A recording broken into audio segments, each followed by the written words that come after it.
একটা চুম্মু তো তুই আমায় ধার দিয়ে যা। ফুলি একটা চুম্মু একটা চুম্মু একটা চুম্মু তো তুই আমায় ধার দিয়ে যা। একটা চুম্মু ধার দিয়ে যা। দেখ না, এরা রোজ এভাবে আমাকে বিরক্ত করে। তুই কিছু বলিস না কেন? কিছু না বললে তো এরা তোর পিছন ছাড়বে না। একদিন ঠাসিয়ে কানের গোড়ায় দিয়ে দিবি, দেখবি সব সোজা হয়ে যাবে। ওই খুব যে বড় বড় কথা বলছিস, রাহুলের বোন বোনেরা পার পেয়ে যাচ্ছিস, বুঝলি? রাহুলের বোন না হলে কি করতিস? কি করতিস তুই? তাহলে আমাদের ভালো করে জানিস না। আমার নাম হলো সৌরেন দাদা। আমার নাম পলদা।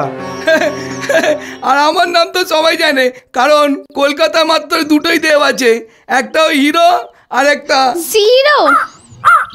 ওই এইবার কিন্তু তুই আমাদের মাথা গরম করে দিচ্ছিস। ধরে না কুচি কুচি করে কেটে কুকুর বিড়ালকে খাইয়ে দেব।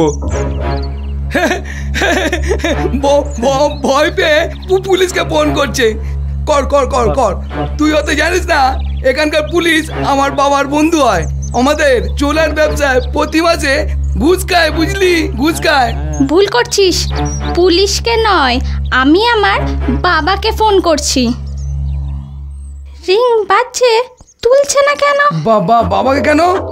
বাবাকে কেন ফোন করছিস? ওই আমাদের ঝগড়ার মাঝে তুই তোর বাবাকে কেন রাখছিস? হ্যাঁ, এমনিতেই তোর বাবার মাথা খারাপ আছে। ঠিক আছে, যা, আজকের মতো তোকে ছেড়ে দিলাম। এই চল চল চল চল চল, ওর পাগল বাবাকে ফোন করছে। চল চল চল চল চল চল চল। তোর বাবার কথা শুনে এরা একে একে কেটে বললো কেন বলতো? এরা এভাবেই ঠিক একবার আমার পিছনে লেগেছিল। পিছনে বাবা ছিল, সেটা ওরা বুঝতে পারেনি। বেশ, তিনজনকে উত্তম মধ্যম জলখাবার দিয়ে দিল।